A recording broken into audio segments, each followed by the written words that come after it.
Drebo Capo back in the establishment. You know what I'm saying? Like, subscribe, join the ride, join the BNT family, just get it, money movement. That's how this video spawned stories that was made by Spawn Stories, alright? You know what I'm saying? Made my rap noise. We talking about this dude, I think his name Rick Baby, some shit like that, I don't know. Some ish. I ain't cut YouTube. But Durk, evil CRIP-ASSASSIN, how he set up Lul Pab murder and snitched on Durk after being arrested. Ooh, let's get into this. Also got some food. This nigga is snitched. Hey, it's BET weekend this week. You know what I'm saying? All the steppers gonna be in the city, right? Look, cuz, telling you like this. When you see me, you better tuck tail and run, nigga. I ain't gonna lie to you. It's my weekend.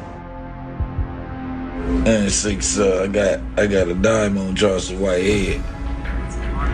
It could be more. Me and you can't have no business. You threaten to put money on my life. I'm a victim of a crime against a gangbanger like you, and you out on fair. No. I don't want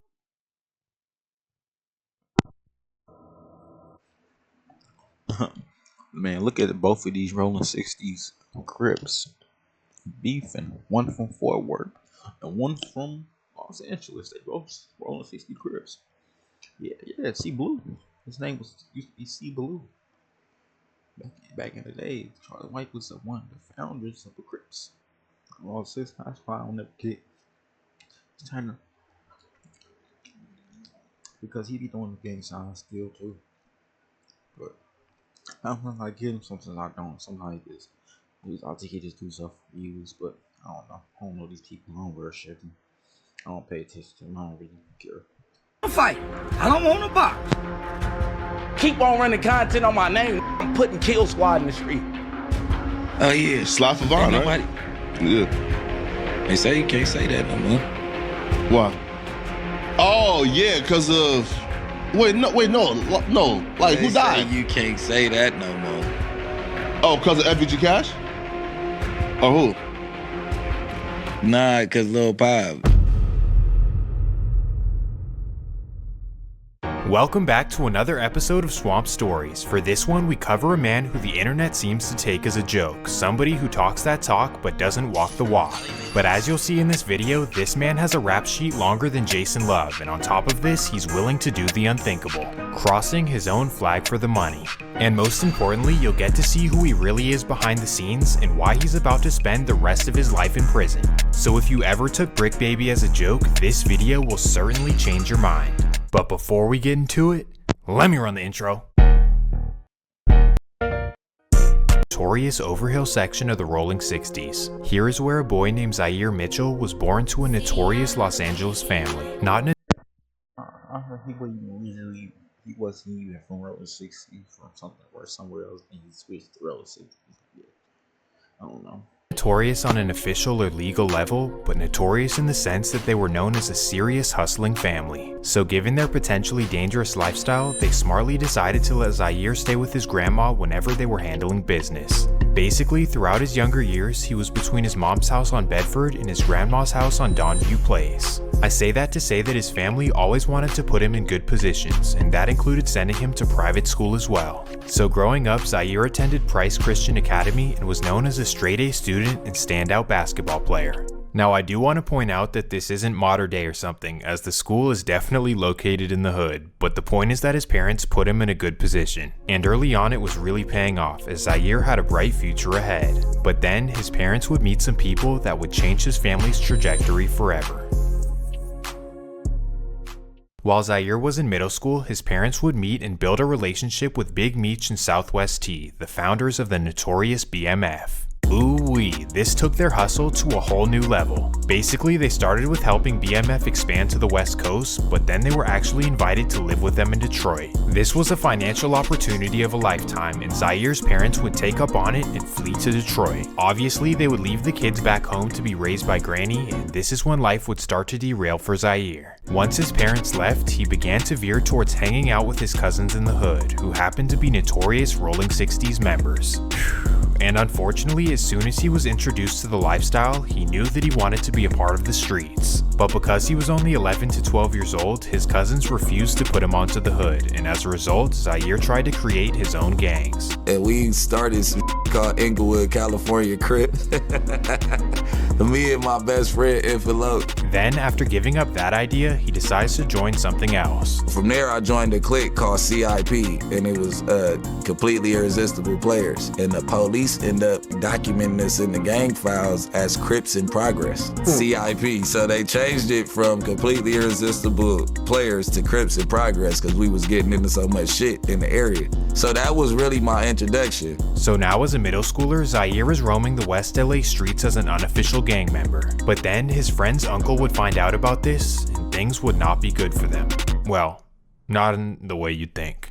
Instead of being upset that they're in the streets like any responsible adult should, he was just upset that they didn't join his gang. Uncle Mike, he found out we all was from this clique. That shit crazy, bro. I for really be pushing you in the street, man. And you should be getting out the streets. Our own people, bro. And he came over there tripping one day. Like he was bullying, like this is a big buff grown man. He came over there tripping on this one day, like I ain't having it. Like y'all either go turn West Boulevard today or this shit over. So now Zaire is pressured with the ultimatum of joining the West Boulevard Crips. This was like a dream come true, except because he was told to do it, he now did not want to do it. Like if I'm gonna join somewhere, I'm gonna do it because I want to, not because somebody else is telling me to do it. I ain't finna be from West Boulevard. Cause he tried to make me, you know, I was rebellious back then, so I started hanging with the Harlem 30s. So now after rejecting the West Boulevards, he starts hanging out with the notorious Harlem 30s. He runs with them for a short time, but then his cousins come around and are like, you're either gonna join over there or join us with the 60s. Like my mom always had a house nearby Slauson, and all my cousins lived on Slauson, so I end up getting put on 60s like my 14th summer, but I always was affiliated. So Zaire officially gets put onto the 60s during his 8th grade summer. I got jumped by all old man. I squad with one, he was like 19, and I squad with like a 30-year-old and a Damn. Yeah, I got my Grown ass man. Man, I don't never squabble with nobody. First of all, they wouldn't even beat my ass. I'm beating their ass. So now he's officially a Rolling 60s member right before starting out at his private high school. He's Young kings, young guys, sons, don't join gangs. Man, create a money group, man, and get money with y'all peeps, bro. With y'all folk. With y'all partners, with y'all homies. I ain't my homies, y'all partners, y'all co-mates, y'all friends, bro. Day one, y'all day two, bro. He's known as Zaire Mitchell at school, and on the block he's known as Wild Bill from the Overhills. But somehow amidst his gangbanging, he's able to maintain an above 3.0 average at school and to become the backup point guard. Now you might hear backup point guard and think that he was trash, but nah. You gotta know where he went to school. They were stacked. We'll get into all of that in a second, but the point is that while he's doing all this positive stuff, he's also living the life as a full-time gangbanger. When he wasn't at his Christian academy, he was knee-deep in very dangerous situations in the set. Specifically, his main expertise was robbing and extorting rappers who come to LA, and that takes us to 2004. June 29th, 2004. It's the weekend of the annual BET Awards in LA, and the Rolling 60s have nothing but extortion on their minds. In particular, on this day, Zaire and his boys have somebody they want to target. Yep, that's right, Jeezy the Snowman, and they desperately want that chain. Why him? Well, simply because he has the shiniest chain they've ever seen. We've never seen nothing like this. You gotta think, LA, like the real Gotti diamond jewelry, diamond in each link, like this has never been done in LA yet. The rapper's jury is very feasible. It's like if you get you some rapper jury and go to the jeweler, you up a couple $100,000. Unfortunately for them, they're unable to get a hand on Jeezy at the award show, so now they follow him to the club. It was so many of us, we pushed the security out the way, rushed the club. So now Zaire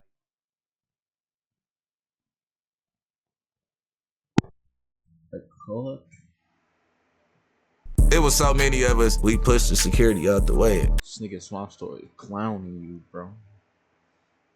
Rush the club. So now Zaire and his boys run in the club and absolutely take it over. In fact, Zaire jumps behind the bar, grabs 2 bottles, and then stands up and clashes them together. Zaire jumps behind the bar, grabs 2 bottles, and then stands up and clashes them together. Simultaneously, his boys go over to the DJ booth and grab the mic. Tell the whole club to roll the 60s in here, like, oh, like it's one of them nights. After doing this, they wiggle over to the section that Jeezy's in, looking to snatch his chain. We trying to ease our way to Jeezy. We see the snowman. We trying to go do our thing. But as Jeezy's crew notice what's about to happen, they whip out their Briccs. They got like a chopper. This is my first time ever seeing like a mini carbon or something. Like they got a chopper out, like, and we look back and I just go to shake Jeezy and ooh yeah, like what up, man? Thankfully, the situation was stopped before it even started. But I say all that to show that at just 16 years old, this is what Zaire was about. And because of his willingness to do anything for the 60s, he was increasing his rank. This is how he earned the name in the set of Shitty or Shitro and the ability to put on new members. How he earned the name in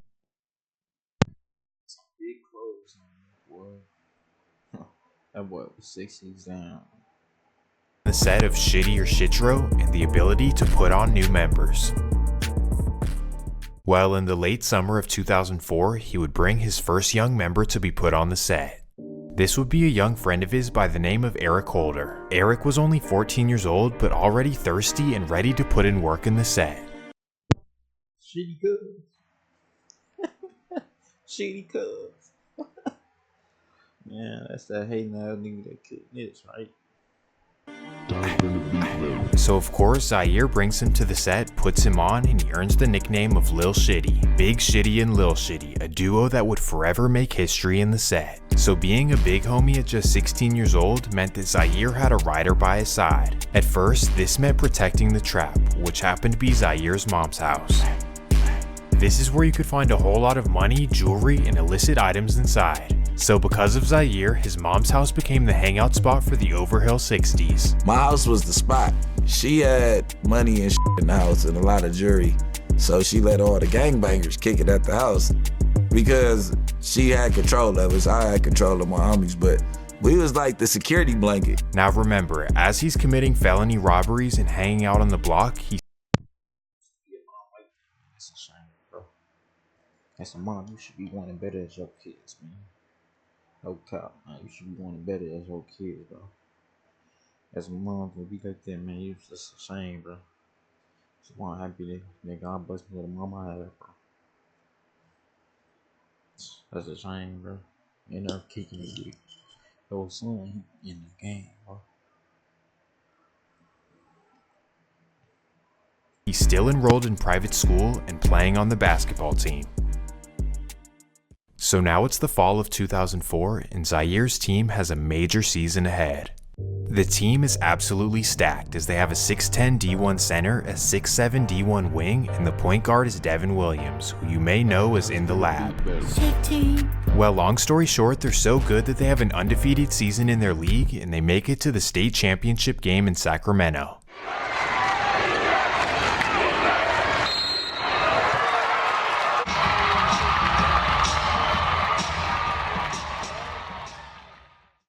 Of course, they win the state championship, beating a Bay Area team like LA always does. So on paper, everything in Zaire's life is looking good. A good GPA, winning a state championship, and also getting noticed on the AAU circuit. In fact, he was playing so well that he skipped his senior year of high school to go play at a basketball prep school in Mississippi. Now you'd think that with this great opportunity, Zaire would go into it with a positive mentality. Now that I'm out of state, I'm gonna leave the gang stuff behind me and simply focus on basketball. But sadly, for whatever reason,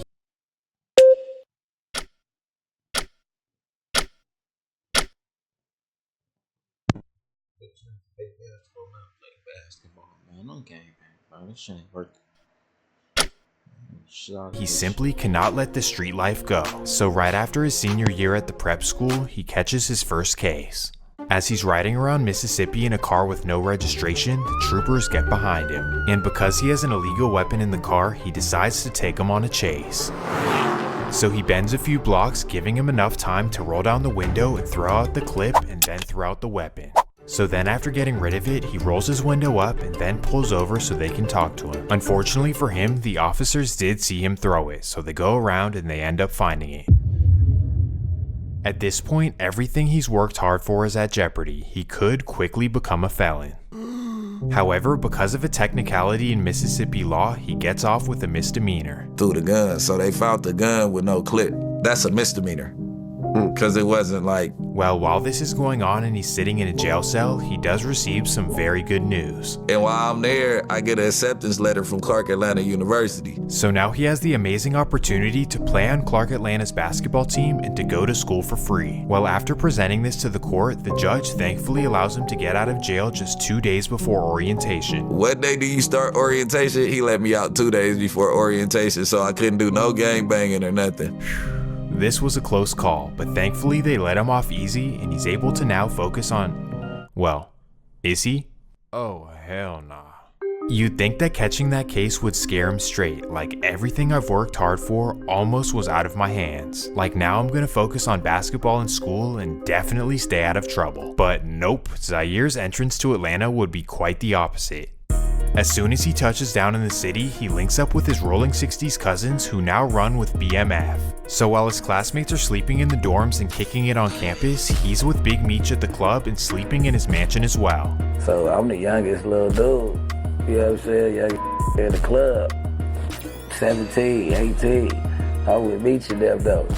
And as soon as he was introduced to their lifestyle, he fell in love with it and was willing to do anything to impress Big Meech, including trapping and moving weight while being a full-time college student. So Stupid, man. Stupid idea, man. You gonna stay in the streets, stay in the streets. Don't go on no basketball, mother. Playing sports on the streets, man. You can't do that, bro. You ain't gonna get nowhere in that shit, bro. You got a chance to go make it big in the league, man. You got a chance to get a scholarship on basketball, man. You gonna take that, man. Ain't nothing better than that, man. I'm talking about this. I mean, it's probably something better than that, but compared to the streets, ain't nothing better than that, man. Man, college basketball is a lot of people's dreams that people want to do, man. That's a big chance, man. I think it was D1 too, man. You had a big chance to go pro. D1, bro. I would have took that chance and been grinding all the days off the whole game, man. I would have been grinding, bro. I'm grinding, banging. No homo, but yeah, bro. That's a lot of kids' dreams. A lot of people can't get that. So just like that, an 18-year-old Zaire is risking his freedom once again. And unfortunately, during his second semester, it would all catch up to him. While heading down the interstate with 75 pounds in his car, a Georgia State trooper gets behind him. He throws some of the bags out of the window, but unfortunately they catch up to him before he can get rid of it all. And just like that, Zaire is arrested and is facing a serious Class A felony. While enrolled as a college student, he's now facing up to 8 years in prison. At this moment, everything he's ever worked for is now way out of the window. They caught him red-handed with serious weight, and he's going to be sitting in prison for quite some time. Well, long story short, he pleads guilty to the felony, and now his future is at the hands of a judge. Somehow he gets another lenient judge who sentences him to 4 months in jail, 10 years probation. Receiving only 4 months for 75 pounds is very strange, especially in the South. On top of this, during this exact time, BMF was taken down and all of them got 15 to 20 years. With 4 new big arrests, Atlanta police believe they have just about shut down the so-called Black Mafia family. And as our Julia Harding reports, these suspects were hiding out in one of the city's most popular areas. Anyone tied to BMF typically has an extensive criminal history, so we consider them to be very violent. Federal agents seized this limo with secret compartments that had almost $1 million hidden inside. Inside, an organization that at one time claimed to rule Atlanta. Now agents say that's no longer the case. So now with all of BMF arrested, Zaire just threw his life away for nothing. You started trapping to impress them, and now you'll probably never see them again. So now that he doesn't have a school to go to or a crew to hang out with, he only has a choice but to return back to Los Angeles.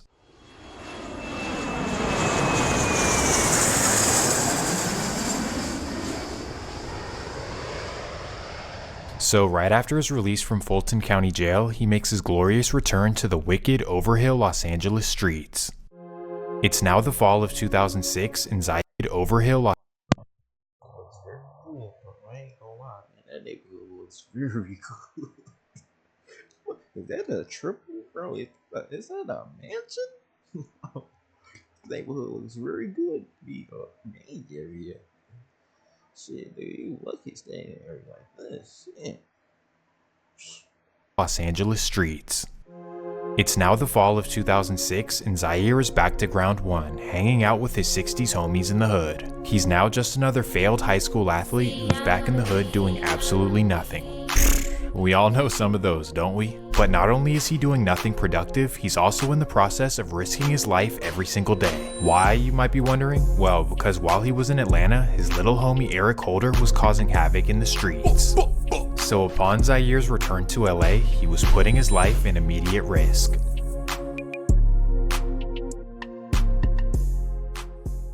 It's an early October afternoon, and Zaire and Eric are rolling through the set headed to their local corner store. Zaire has his shirt off and a blick sitting in his lap as they get to the store. So when Eric parks the car, Zaire hops out and puts his blick under his seat. He then reaches for the back door so he can grab his hoodie and put it on. But that's when he's met with a barrage of gunfire. Shots are flying from all the way across the street, but somehow Zaire is hitting his shoulder. It then ricochets and hits him in his neck, which completely shatters his back. So now he's laying on the floor and can't move anything under his waist. Thankfully, that's when Eric runs around to him, picks him up, and ties him down in the front seat. He then runs around to his side of the car, hops in, and speeds away to the hospital. They ended up taking me my. Yeah, they got shit stains for real, man. Them niggas got shit stains for real. Nigga name, the big shitty, little shitty, shitty cool, big shitty cool. What the fuck is these nicknames? Yeah. Stop joining the games. My boy was panicking, driving 100 miles per hour. I'm like, man, slow down, because I didn't have no feeling, so my neck kicked. I'm like, bro. Thankfully, he ends up surviving after making it to the hospital, but that's when the doctors give him devastating news. Like, I was in the bed, like when I first got shot, and he was rubbing the bottom of my feet. So what happened, my nerves were shattered. I had fractured my neck. I'm telling them, like, I could feel you rubbing my foot. He like, no, you can't. You're paralyzed. You'll be, he's like a Middle Eastern dude. You'll be paralyzed forever. You'll never walk again. I'm like, bro, I just felt you rub my feet. He's like, you want to feel me rubbing your feet? I'm like, what the f? So for 6 months, he lays in a hospital bed thinking that he'll be in a wheelchair for the rest of his life. A whole lot of time to lay there and think about all of his wasted potential. So now he's pissed off at his rivals and he tells Eric to go put in work. So from what we know, Eric Holder immediately hit the streets and started knocking down rivals. So not only did he save his life, but he also allegedly eliminated those who did this to his friend. Eric's loyalty to Zaire was unparalleled. He was basically forever indebted to his life. Well, after months of being angry in a hospital bed, a miracle comes out of nowhere. We sitting inside the hospital, we watching TV, and I just move my legs up like, and she like, what the f*** are you doing? I'm like,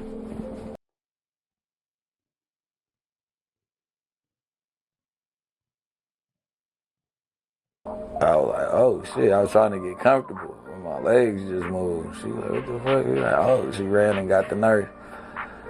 Went to rehab, physical therapy after that for like 4 months. Somehow after 6 months, he's able to fully recover and get back on his feet. And after his full recovery, he would smartly get out of the LA streets and head back to Atlanta.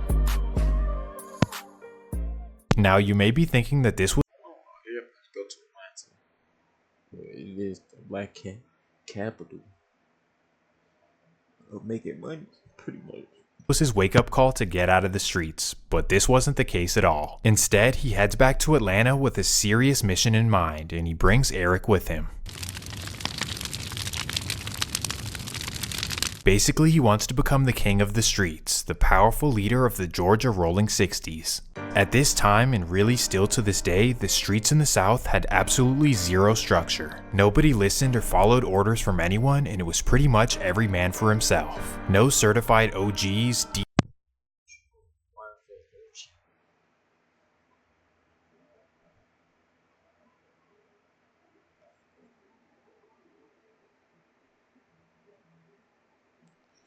Yeah, this nigga, I don't know, man. This nigga on the police, man. DPs, put-ons, none of that. So essentially what Zaire was trying to do was bring the Los Angeles way to Georgia, where he could have people under him and serving anything he wanted. So in order to do this, he hit the streets hard and recruited new members, guys who were under him and who would do anything he said. And in the process, believe it or not, they took over some serious hoods, and this is how Zaire truly made his name in Atlanta. From the notorious Four Seasons apartments, the West End, and a Southside hood known as Shady Park.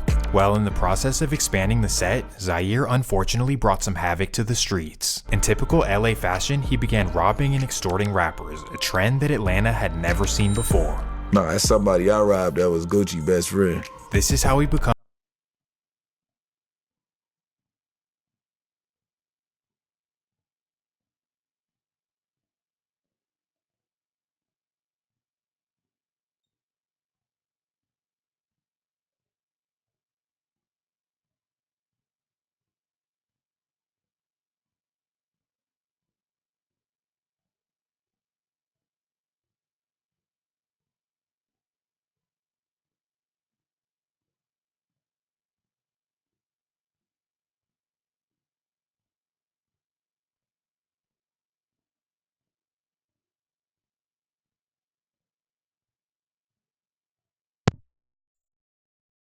Stop talking about Atlanta, please.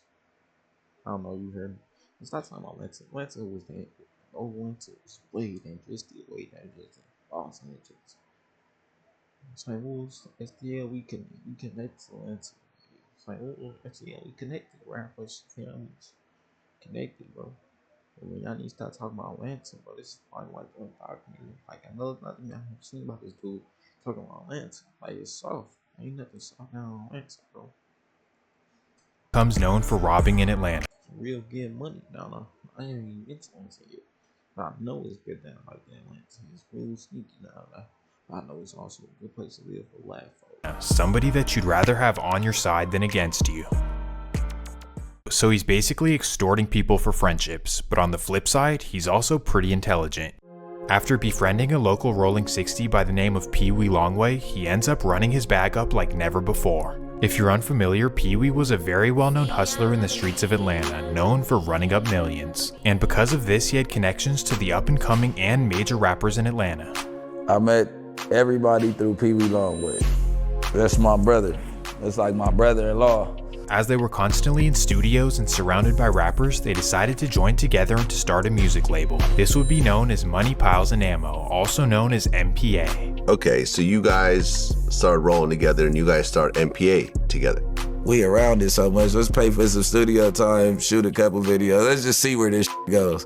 Unfortunately, they had no idea how to properly run a business, but aside from that, Zaire had a special ear for talent. In fact, he discovered Young Thug in 2008 and actually started managing his career early on. Without having him signed to any sort of paperwork, Zaire had him in the studio and was also introducing him to some bigger names. In fact, in 2009, he even brought him to LA to try to get him in the studio with Nipsey Hussle. I started showing him the game with what's going on the West Coast too. Right. You know, I took him in front of Nip in like 2009 and told him to work with him.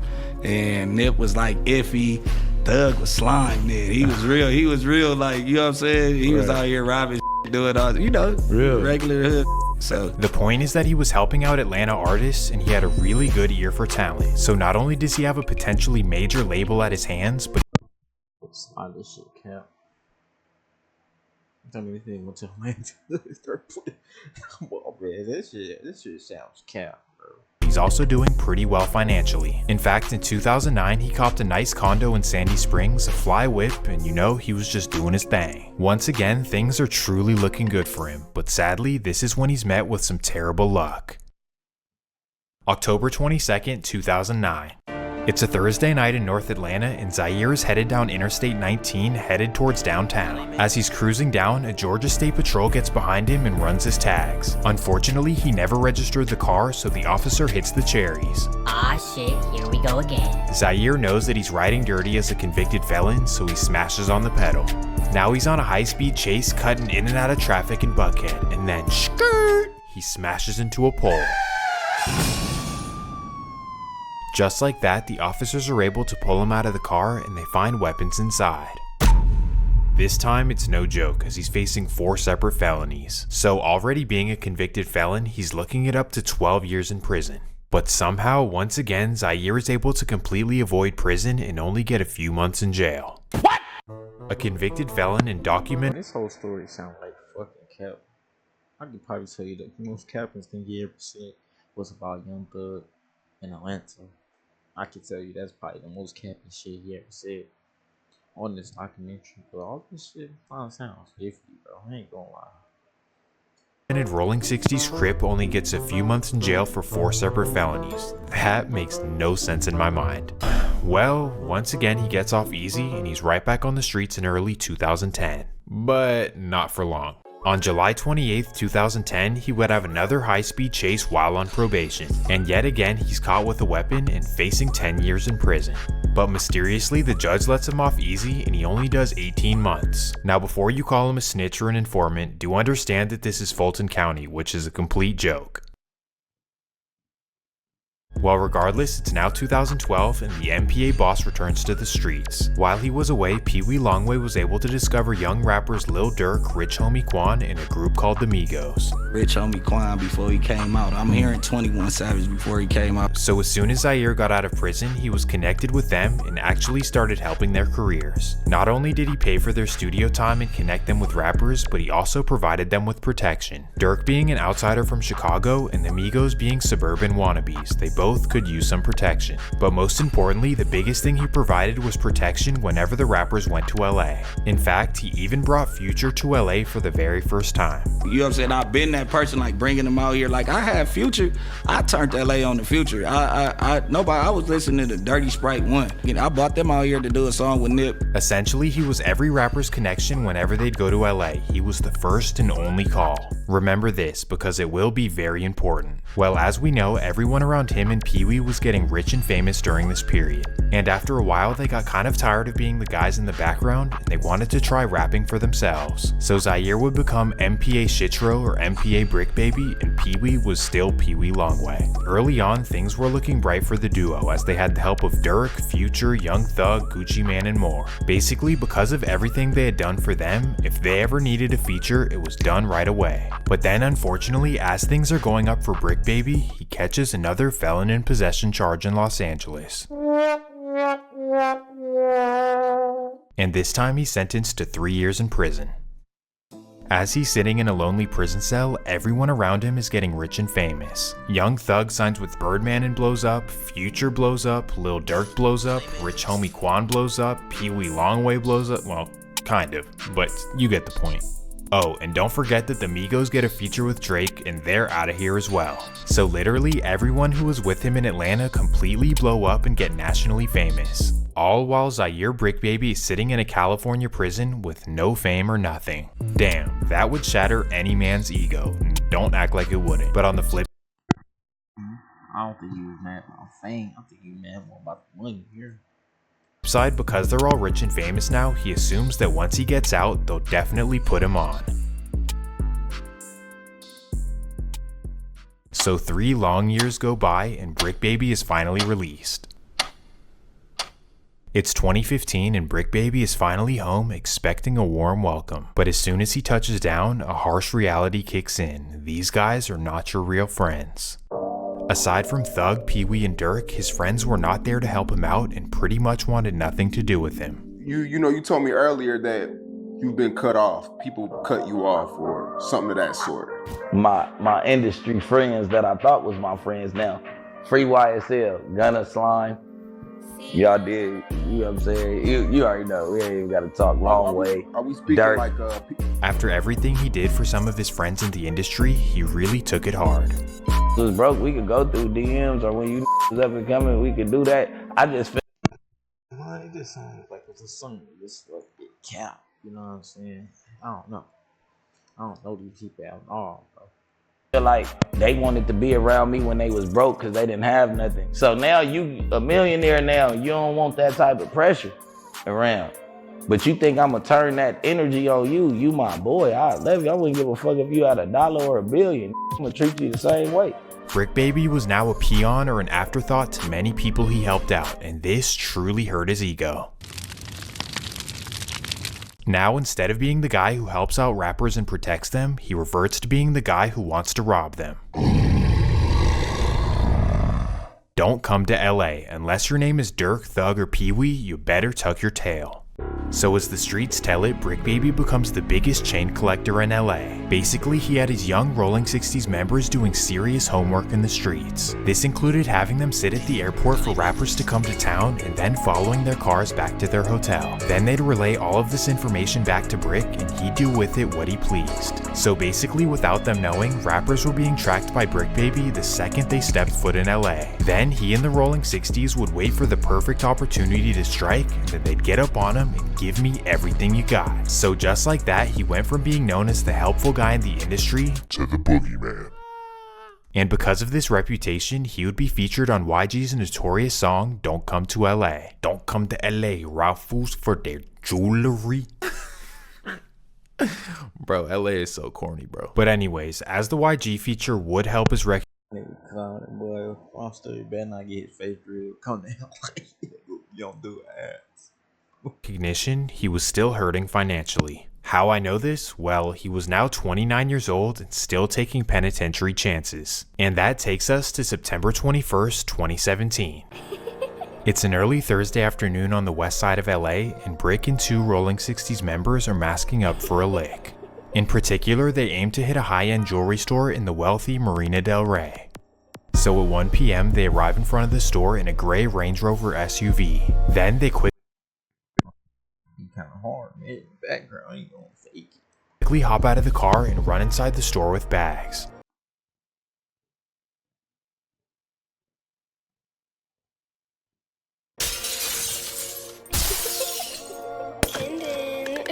Once they're able to secure a few expensive items, they run out of the store and hop back in the Range Rover.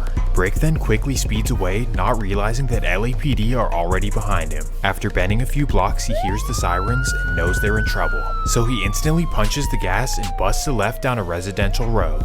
This is when he finally realizes that it's a dead-end street. So now he has no choice but to stop the car and run inside a nearby apartment. While he barricades himself in the lobby, police completely surround the area. And from here, a 6-hour standoff begins, Bricc Baby in the 60s versus LAPD.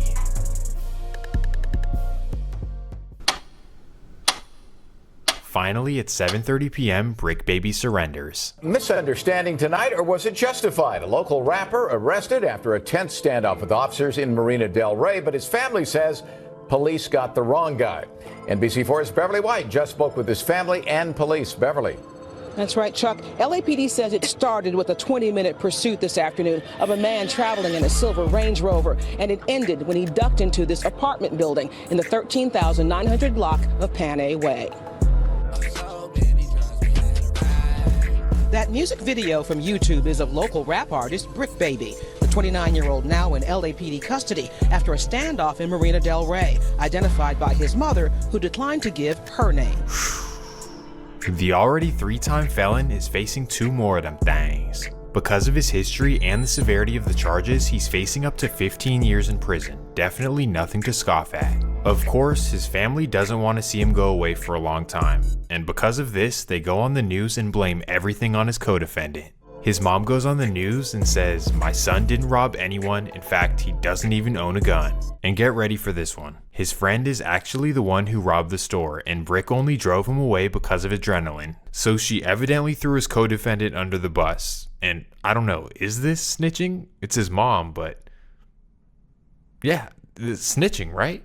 Well, long story short, Bricc is let off easy again as he's sentenced to 4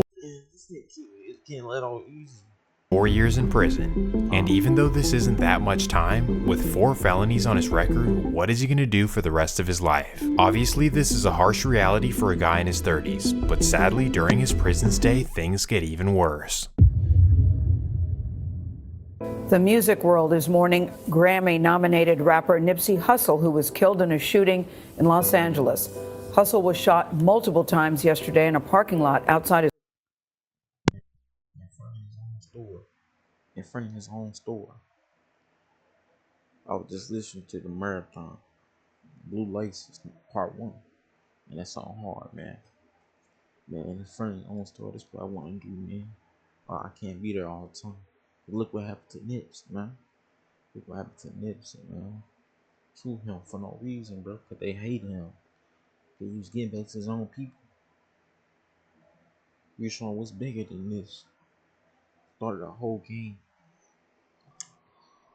Well, St. Louis really played a part in that a little bit. Started a whole game truth between the A-Trade gangsters, Crips. And the 06 the Crips. I'm not from LA, I don't know nothing about these games. I know they just heard saying, ooh. But started that. Man, that's how you know how powerful a nigga voice was, nigga beats was, nigga was, cuz R.I.P. Nick. his clothing store. What he meant to the community, if you want to look around right now, every Get back to the community, bro. Bunch of hater buster ass that came and just took that, man.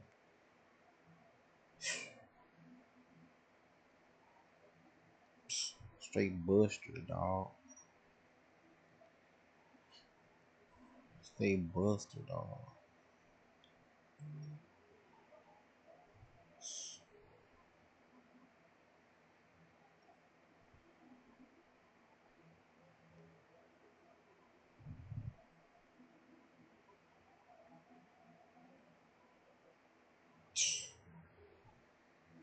Straight buster, dog.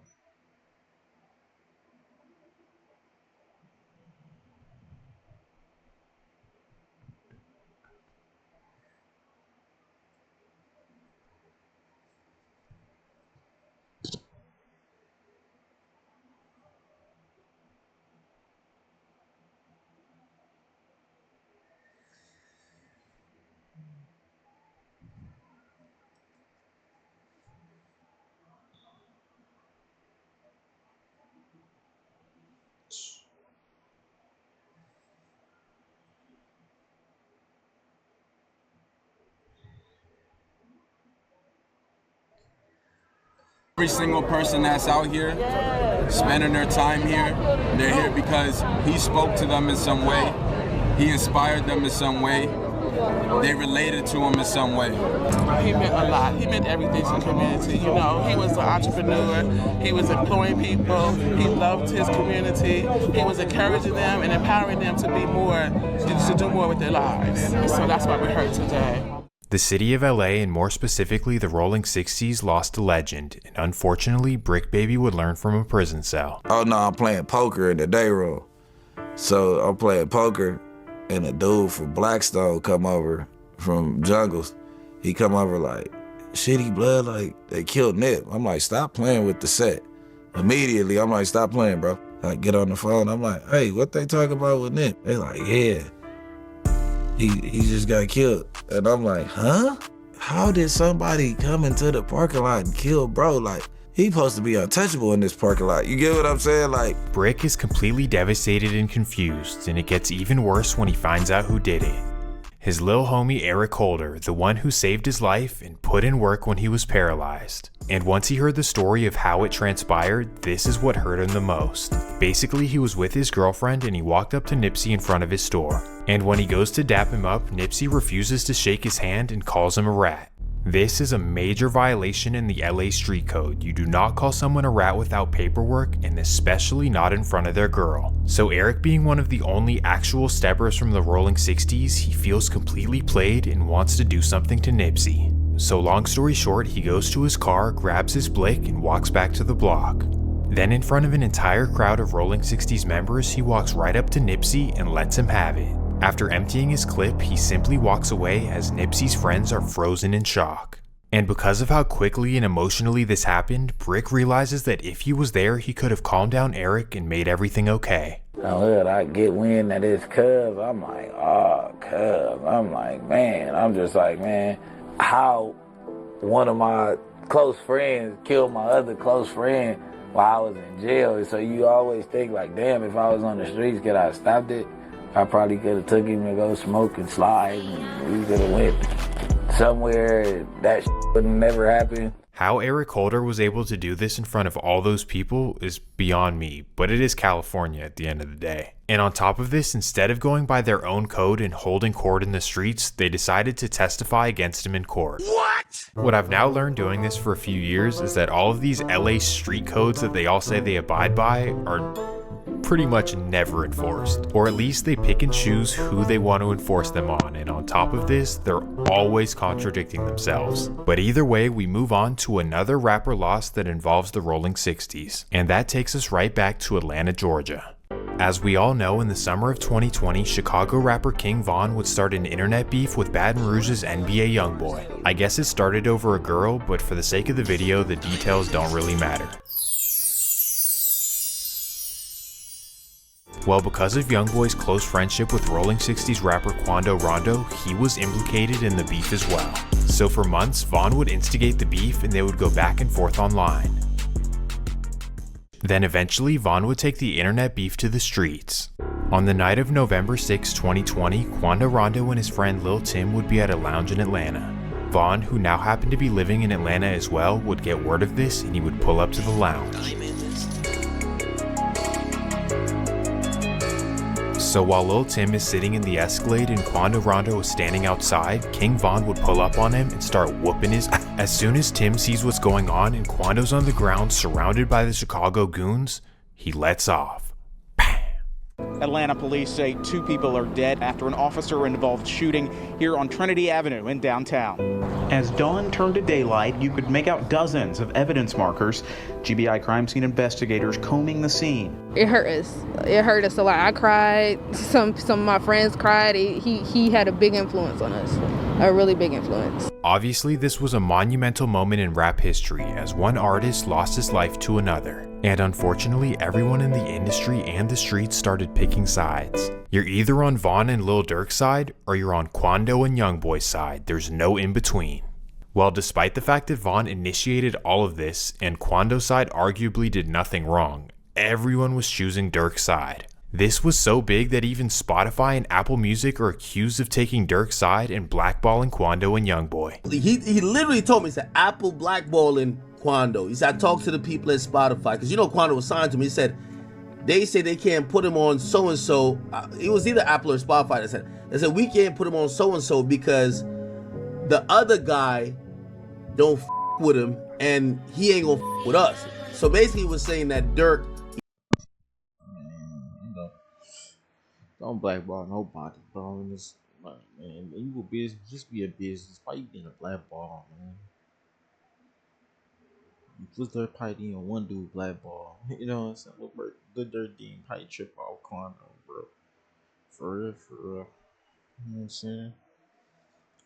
It's crazy how these business play games like that. They can do the same thing to good dirt, man. Shit crazy.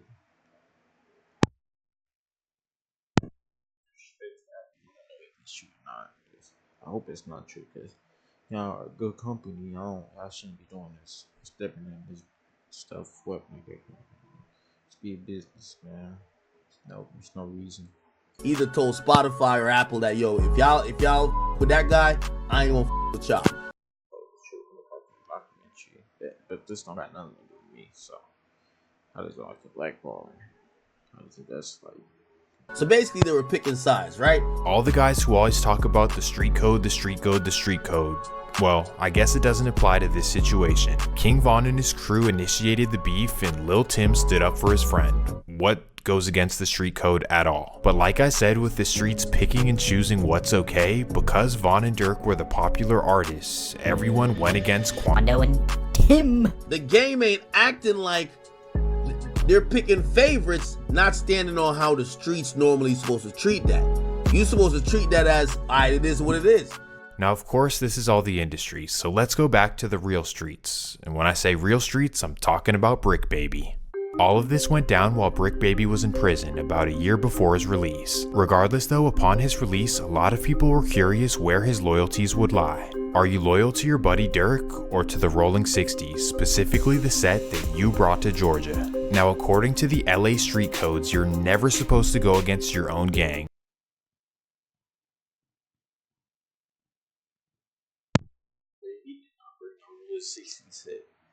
To Atlanta, bro. They probably rolling 60s out there already.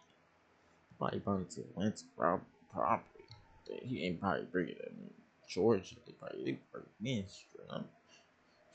They been in Georgia, I think. I don't know. I don't really care, but I know he ain't probably bring the first one. Probably that's cap.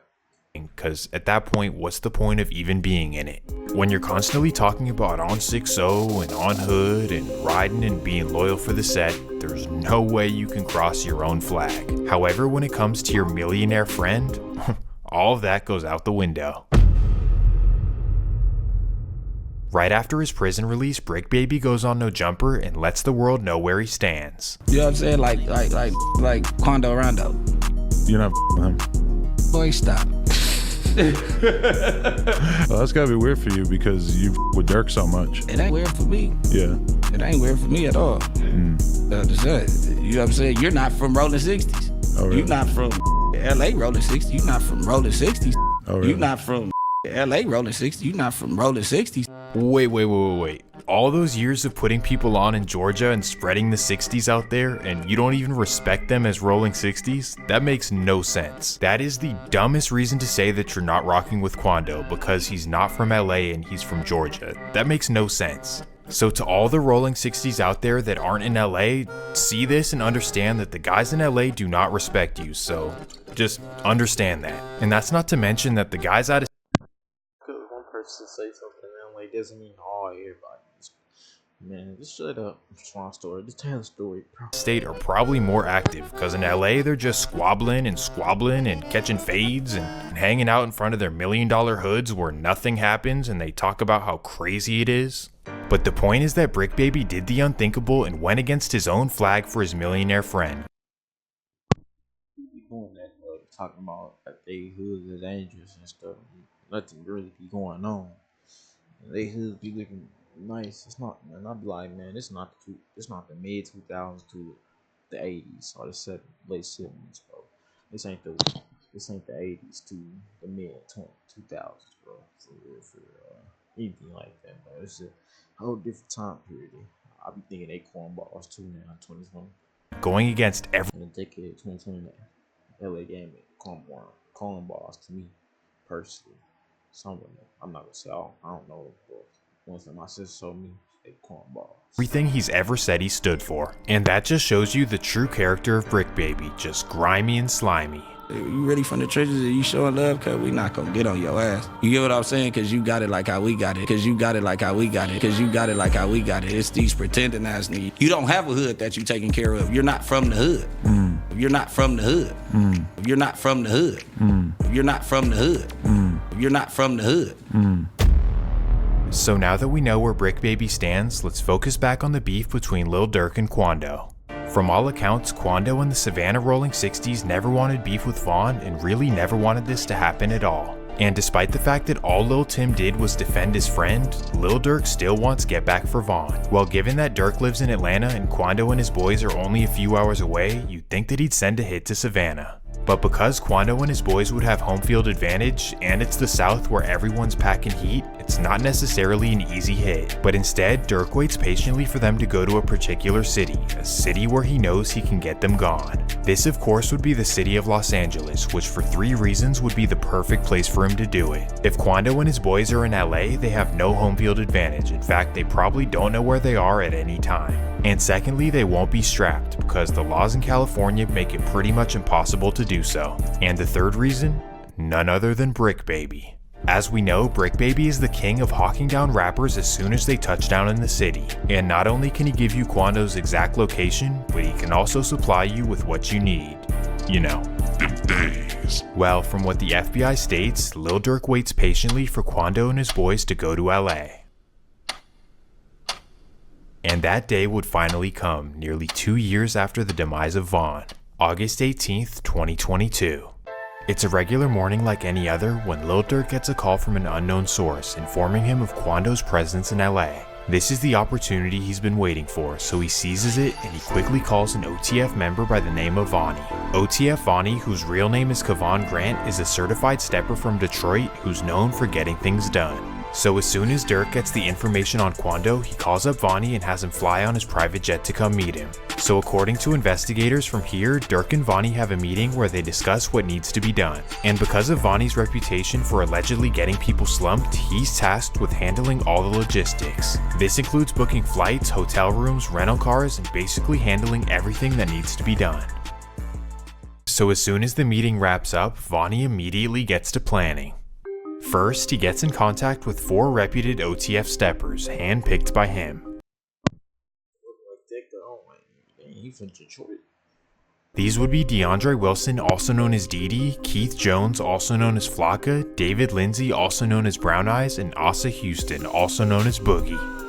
He informs them of the mission at hand and tells them to immediately get ready. Then he makes a massive mistake. Using OTF credit cards, he books them red-eye flights to Los Angeles. Coincidentally, just minutes after doing this, Durk texts him, "Hey, don't book no flights under my name or anything that has to do with me." Too late, buddy. Not only did he already use the OTF card to get them flights, but he also got them hotel rooms as well. On top of this, one of the hitters DMs his girl on Instagram and lets her know that he's on his way to Los Angeles.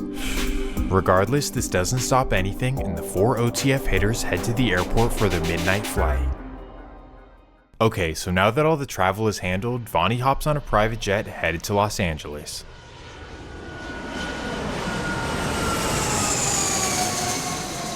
He touches down in the early morning, and now it's time for him to get everything together. August 19th, 2022, 7 a.m. Vonnie takes an Uber to a luxury car rental and gets a BMW M5 and an Infiniti G37. He then wipes them down individually and takes them to get tinted. While waiting for the cars, he takes an Uber to Big 5 Sporting Goods where he buys 4 ski masks and 4 pairs of gloves. Oh, and not to mention, he again uses the OTF credit card. Well, once he leaves the sporting goods store, there's only 2. I told you not to use it, and not saying I condone violence or anything of this nature. I think all this is allegedly, I don't know anything about OTF or with the murder that Lul Pab or Quando, Rondo, or whoever they got going on. I don't know these people at all. I don't worship these people. I'm just some of them. I'm just a fan of their music. You know what I'm saying? But man, he just told y'all if this is true, not to use the cars. I mean, I did, bro. That was just like, come on, man. 2 things left for him to do. First, he needs some blick. Moving sloppy and not thinking. Trying to get green so much. She just like, we just don't think, bro. We just trying to crash. Secondly, he needs to find out exactly where Quando Rondo is. And here is where 2 new mystery men come into the picture, known to the FBI as Co-Conspirator 2 and Co-Conspirator 4. Well, after the rental cars are ready, Vonnie meets up with Co-Conspirator 2. And when they meet up, number 2 hands him a duffel bag full of so they go their separate ways, and Vonnie now meets up with number 4. Together they go over strategy, and number 4 tells him to follow him. He'll take him exactly to Quando's location. Ooh-wee, it's really about to happen, and now they go to the hotel to pick up the rest of the hitters. This shit is crazy, bro. There's somebody just telling this behind the YouTube page, and it's anonymous. From here, Vonnie and the hitters inside the M5 and Infiniti follow number 4 to Quando's location. Aha, there he is. They spot his black Escalade on Melrose Avenue. Then number 4 messages them and tells them that that is in fact Quando's car. Now he vanishes off in the distance and allows the OTF hitters to do what they do. They're now tracking the black Escalade down Melrose, waiting for the perfect opportunity to strike. Well, after a few minutes of following, the black Escalade busts a right on Beverly Boulevard and pulls over to get some gas. Oh yeah, now it's the perfect time. They head up an alley next to the gas station, park their cars, and get out on foot. They then run into the gas station and absolutely light up the Escalade. After emptying over 100 shots, they run back to their cars and vanish off in the distance. Thankfully, Quando Rondo was untouched, but sadly, his best friend wasn't. Right now, the search is on for 3 people who police say shot at a Savannah rapper, killing a member of his entourage. It happened in Los Angeles, and cameras captured the aftermath. Shots fired, a fight taken to the streets, and this chaotic scene, the ending of a shooting that started in Los Angeles, California. Sheriff's deputies pulling out a man who had been shot in an SUV. Savannah rapper Quando Rondo, a passenger in that car, frantic at the sight. It all started at this mobile gas station at 5:30 Friday evening. LAPD says witnesses heard multiple gunshots, then watched a couple cars zoom off. 3 people in one car shot at this black Cadillac Escalade. It's unclear if those inside shot back. Can I get some space, please? It ended at Santa Monica Boulevard. Deputies found it peppered with bullet holes and a shattered window. One man inside, a member of Rondo's entourage, had been shot. The 23-year-old was taken to the hospital where he died. They pulled up, they were pumping gas, and it looks like they probably finished pumping gas, and the suspects approached from the alley, got out of the car, and started shooting at those victims. Shortly after doing this, the OTF members wiped down the rental cars, put their plates back on, and returned them back to the owners. Now here's where things get interesting. After heading to the hotel and changing clothes, the 4 hitters head to Calabasas in an Uber to go to a burger restaurant. And there waiting for them is co-conspirator 2, who's there to discuss business and who gets paid what. Then once they come to a fair agreement, co-conspirator 2 takes a private jet to Chicago, and the rest of them head down to San Diego. This is where they wait for a couple of days, and a trustworthy friend of Durk brings them a whole lot of money. Now this begs an important question: who does Durk trust in California to handle a whole lot of his money? And on top of this, who did he trust to find Quando's location and to supply the weapons? Well, I have somebody in mind, and I definitely think he's either co-conspirator 2 or co-conspirator 4. Given everything we know about Bricc Baby's history in the streets, his dislike for Quando Rondo, and his relationship with Durk, it would only make sense. But not only does it make logical sense, but there's also a whole lot of information out there that will make you think that Bricc Baby had something to do with this. So now let's get into the reasons why Bricc Baby was certainly involved. Ooh, here we go. Reason number 1. Directly after losing his friend, Quando Rondo blames the Rolling 60s. Directly after the incident, he goes on social media and posts this on his story. Basically what he's saying is that he's done with the Rolling 60s, he's putting down his flag because of disloyalty. Now ask yourself, why after this incident would he be upset with his own gang? So much so that he's gonna put his flag down because of disloyalty. Obviously, he knew something the world didn't, that the Rolling 60s had something to do with the death of Lul Pab. And as we know from the indictment, somebody from LA gave up his address, so who else could it possibly be? Who Shit ain't the same. Who did that say? We can chest us up. I ain't trying to say that to be funny at all. I'm just repeating, I said that in my other song. Snake stuff happens. This snake stuff, man, that this didn't deserve to be happening. All this could have been avoided, bro. Like, I get it, King Ron, but like, the 10 minute blow on that dude, or Quando, well, bro, they ain't meant to do that to the dude. They didn't even know that was bro. Got up, bounced down, wow. There y'all doing. Lieutenant didn't even know who he is. Looking around, he had to protect his homeboy. You know what I'm saying? I just don't get it, bro. What was this all violence for? I don't know why Lil Durk would do this. You know what I'm saying? Well, I feel like Lil Durk should just left this situation alone. I don't know what Lil Durk with it, but he's trying to say Lil Durk tied with this, but I don't know nothing because I don't know this dude. It's like I don't live in internet life. I've been trying to, focus on my own life and figure out a path for my own life, but because I'm 18, I just turned 18 like 4 months ago, so I mean, I don't really keep up with this stuff, but like, yeah, man, RP all the people in this video. Nobody deserved to die. Nobody deserved the streets. The streets ain't nothing but snakes and fake love. Nothing, bro. In the streets, it's in life or death. And people say, "Oh yeah, you can make it out of the streets. You can make it out of the streets safe." Wow, maybe you get out the streets. That's the difference. Though you ain't trying to get out the street, you gonna be dead or in jail. Shit like that. Prison. Who else in Los Angeles would know Quando's exact location other than his own gang who he's supposed to tap in with?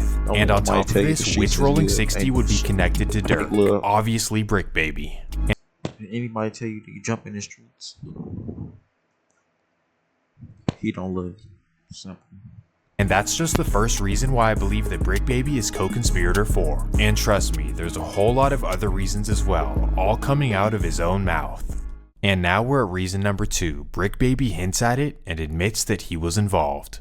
During the period after the incident, nobody was thinking that Lil Durk was involved because it happened in LA and the whole Rolling 60s thing. But that's when Bricc Baby goes on No Jumper and reveals to the world that Lul Pab's death was get back for Vaughn.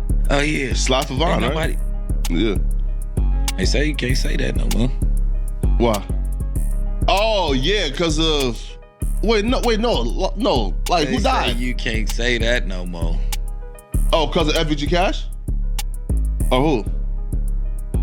Nah, because Lul Pab. Ooh-wee, this is when people started to put 2 and 2 together. Lil Durk had something to do with the death of Lul Pab. And isn't it interesting that one of Durk's closest friends and Rolling 60s member is the one who revealed it? Well, Wack 100 thinks it's very odd as well. Could kind of turn into something, because if I'm not mistaken, he kind of made a comment like, I guess they can't say OTF didn't slide. There's no getting out of that. Listen, if he's just a random person, it's whatever, but he's somebody who's got photos with Durk. He's been pictured with all the OTF guys and stuff. It seems like kind of, that was before he even worked for No Jumper. That actually was the interview that made me like, you know what? I'm gonna fuck with you. Wait, what? That's why you hired him? Cause he snitched on Lil Durk?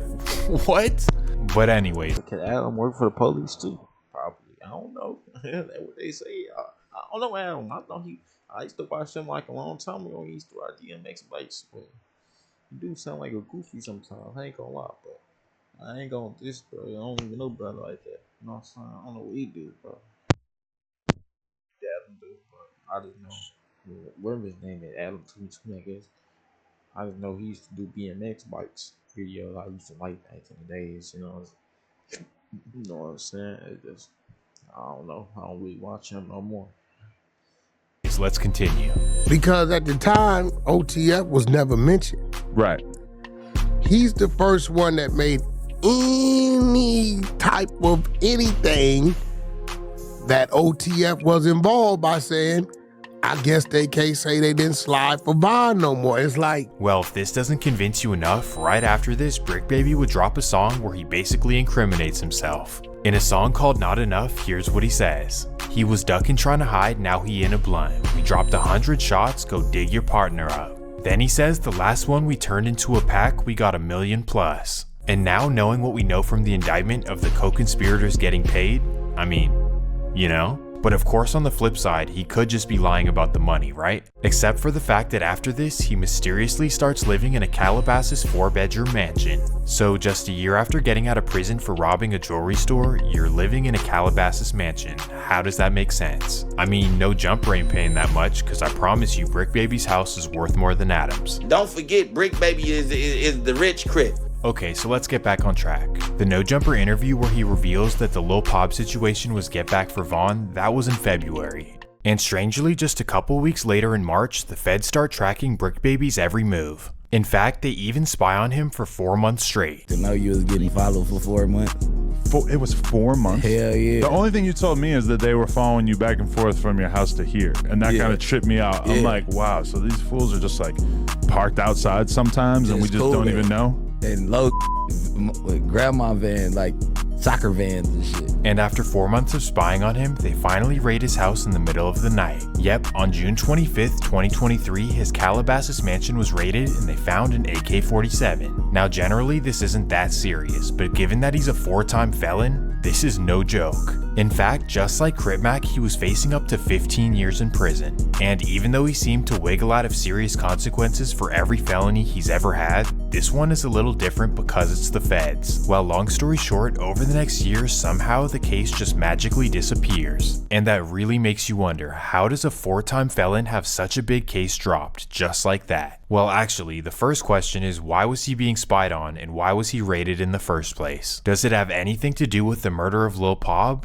or the fact that he was snitching on himself? Well, Wack 100 seems to think that he snitched to get out of this, and that's why Lil Durk is now indicted. Bricc, got an open case.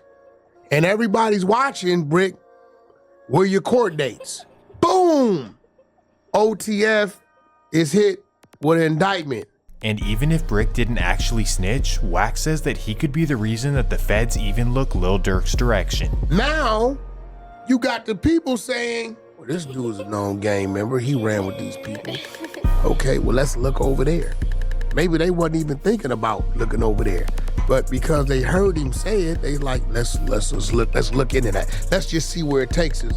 And they might have looked at one dude, grabbed at one dude from what they heard, and the one dude went bad and fed him everything else. So okay, so let's now play devil's advocate, right? Let's assume that Bricc Baby had nothing to do with the death of Lul Pab and that he's not a snitch. And if that's actually the case, please explain these two reactions. This was his live reaction to receiving the news that the 4 OTF members were indicted. There, nigga. Yeah, this is crazy. Hang on, wait. Yeah, that's him. Wait, was this an attempt or an alleged attempt? He dead. Yeah, no, Quando. Yeah, Lul Pab, his man's is dead. His man's is dead. Oh, his boy, but he didn't get him. Nah, Quando's fine. So they got his boy instead. His boy is dead. Yeah. But were they alleged to try to get him too? Yeah, he was there. So, but was he the intended target? That I don't know. Yeah, see, this is how you need to be when you sit down with Diddy's bodyguard. Yeah. Or I'm sorry, with Biggie's bodyguard. Good. See, this is good. This is exactly I'm getting the kind a free lesson here as well. Yeah. So essentially, thank you for that, by the way. 1,000. I appreciate it. Got you, my buddy. So this dude, Quando Rondo, he's an artist that was affiliated with the dude that had alleged or had killed King Von. So, and this was allegedly a retaliation for that. Well, I'm about to say, nah, that's crazy. So the feds charged an indictment with unsealed. It said was unsealed Thursday in the U.S. District Court in Los Angeles. Are Kevon London, DeAndre Wilson, Keith Jones, David Bryan, and Ossie Houston. I don't know, maybe I'm looking too deeply into it, but he seems nervous. And to make matters even worse, he seems very nervous. He says that giving up Quando's location for Lil Durk is something that he would actually do. Like, why would you say that? Then there's people like, you lined up somebody from your hood. Like, listen, I didn't do shit. But at the end of the day, what's wrong with giving my friend the address? Oh, this is my boy. He lost his boy. Who did it could be around.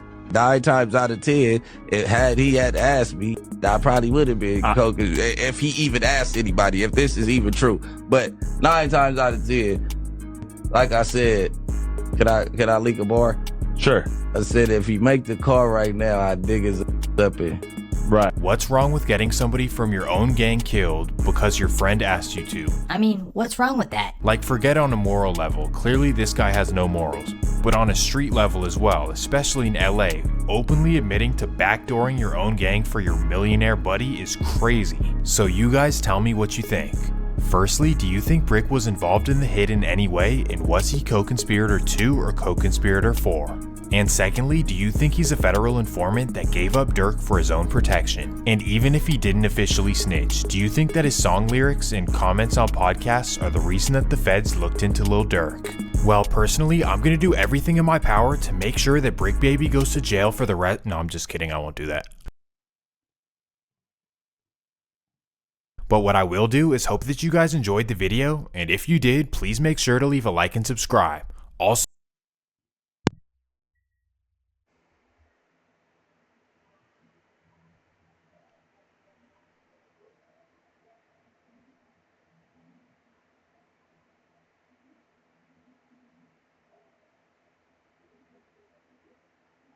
Man, it's a wild video right here, bro. I ain't gonna lie. It's a wild video, man. It's a wild video, man. What's going on,